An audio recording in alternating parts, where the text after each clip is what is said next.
government is in dire need of taxes to pay its debts and better still to run the affairs of the state. But this seems to be rubbing Wanjiko, Atieno and Moran the wrong way. What do we need to do to arrive at a win-win? Hello and welcome. This is the Plan B with Anthony Kiro, the only show that dares to give us permanent solutions to major problems that affect you and me. So Anthony. Yes, sir. How can we approach this tax discussion differently? Thank you. Viewers, welcome. Let me start with a quote by George Bernard Shaw. Some men see things as they are and ask themselves why. I dream of things that never were and ask myself, why not? I'm dreaming of a situation whereby we'll pay our taxes happily and as rich people. Wow. Yes. Let me explain. The first thing that government needs to do through parliament is for parliament to ban the exportation of our natural resources in the raw form. Before we proceed, let me ask you a question. On any given road or any parking, most cars that you'll find there, you'd say they are made in which country? I think Japan. Japan. Yes, Japan has no natural resources. So what does Japan do?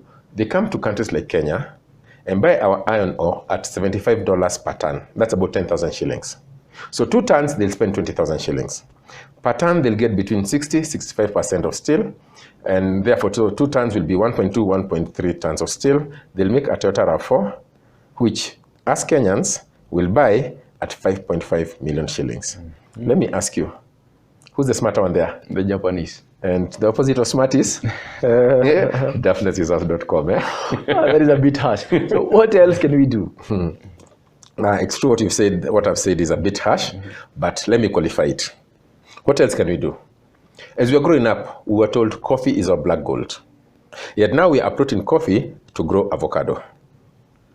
Now, figures don't lie.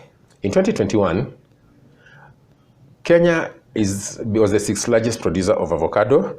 We produced 417,000 tons of avocado, and the income was 14.48 billion. That translates to 35 shillings per kilo. Our coffee production was suppressed to 43,308 tons. We earned 33.08 billion. That translates to 764 shillings per kilo. Now let me ask you, you find me uprooting a crop that is giving me 764 shillings per kilo to plant another one that is giving me 35 shillings per kilo. What will you think of me? Daphnesushouse.com, yes? Yes, not very bright. Sure. Yes. However, government can step in and salvage the situation. How? 3 things. First, they need to enact a law whereby what the farmer is earning is pegged at the retail value of the crop. Okay. Second one, value addition must be done here. No exporting our coffee in the raw form. And the third thing is that the farmer should be allowed to sell to anybody and everybody. Let's look at the effect of this. Good premium coffee right now is going for 1,620 shillings in the supermarket. That's only 100 grams. So a kilo will be 16,200. If government set up a law whereby 25% of that goes to the farmer, it means the farmer will get 4,000 shillings. Right now, farmers are asking government if only they can get 130 shillings. That is a nightmare. Welcome to the dream with Plan B with Anthony Kirori. Instead, parliament should set up a law. They earn 25% of the retail. So from 16,200, farmers should be getting 4,000 shillings. Up from 130. From 130. Now, if I'm a farmer and you're government, and you set up a structure whereby I'm earning 4,000 shillings for my produce instead of 130, then you tell me I need to pay 25% of that as tax. Won't I pay you 1,000 shillings? Happily? You will. Aha, the dream is coming true. Sure. Good. Now, out of the 3,000 shillings, the extra 1,000 should be spent on the workers. Now, let's look at a practical example. Right now, coffee pickers during harvesting, they go with a debe, that's a container. Each has about 20 kilos.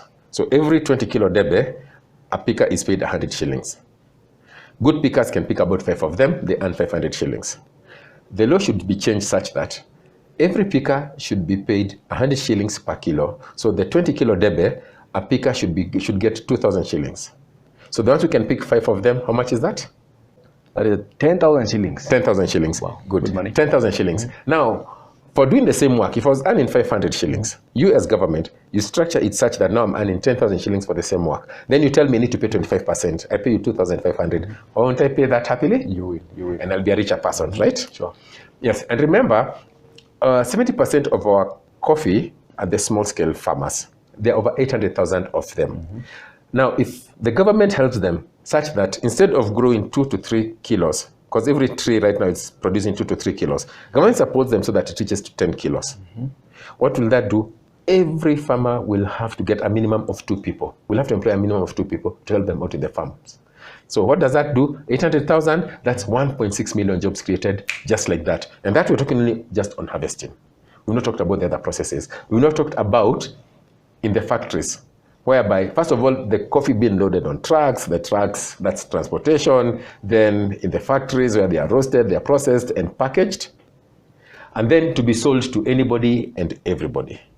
What does that mean? The Americans, the Asians, the Australians, the Europeans, they'll come to the country to compete and outbid each other.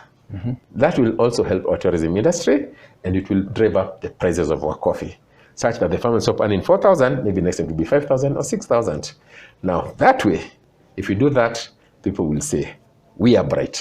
Yeah. Wisdom is flowing. That is true. That will even go far into eliminating the middleman. The cartels. The cartel Yes. in the industry. Yeah, true. Thank you. That is true. Yes. So, you've said so many good things that I know farmers and even the cherry pickers are even smiling at home and hoping some of these things can be actualized. But what are the doables for now, like today? Because some of these proposals might take a lifetime to be achieved. Not really a lifetime. Setting up the steel industry, or like the coffee thing, by December or by May next year, we'll be harvesting like that. And the industries, with goodwill, a few months, maximum of an year, and we'll be living like that. However, I get what you're saying. What can be done here and now, like from tomorrow? Sure. Okay. 3 things. 1, in 2020, to be precise, 8th July 2020, the government came up with something called the Preferential Procurement Master Roll. This is a list of 334 products made in Kenya. I have seen the list. There are some SME manufacturers. Some of the products in that list are made by an SME manufacturer who's the only person or the only company making that product in the country. Okay. If government was to buy from such an SME manufacturer, immediately the manufacturer stop being an SME manufacturer and become a large manufacturer. They'll employ many people and they'll become a large, they'll pay more taxes. Basically, they buy Kenya, build Kenya. So the first thing government needs to do, they need to implement fully the Preferential Procurement Master Roll, the Buy Kenya, Build Kenya initiative, by buying the 394 products exclusively, the way they intended to. Government to exclusively procure the 334 products in the Preferential Procurement Master Roll. The government needs to do that immediately. They start doing that, more jobs will be created in the country, more taxes. Second thing, I once saw in the news, people complaining that government was borrowing money from institutions with high interest rates. So what the current government needs to do, identify those loans with high interest rates, go to institutions that will give the same amount with low interest rates, get it, pay off the high interest rates institutions, and remain. We're talking about trillions. So even 1% is a lot of money. The third thing, the Auditor General has been complaining for years on end that corruption takes 30% of our budget. Government needs to address that conclusively once and for all. Wow, wow. That was quite an eye-opener. That is why we call it the home of solutions. We started off with a problem, and finally, here we are with a win-win. Someone kindly tag Mr. President. Tag Mr. President. The president needs to hear and watch this content. Let's keep this conversation going on our comment section. You can also interact using this email address trolling down below. Remember also to subscribe and to also touch that notification bell. That was the Plan B with Anthony Kirori. I was your host, Ajoy Wagi. See you next time.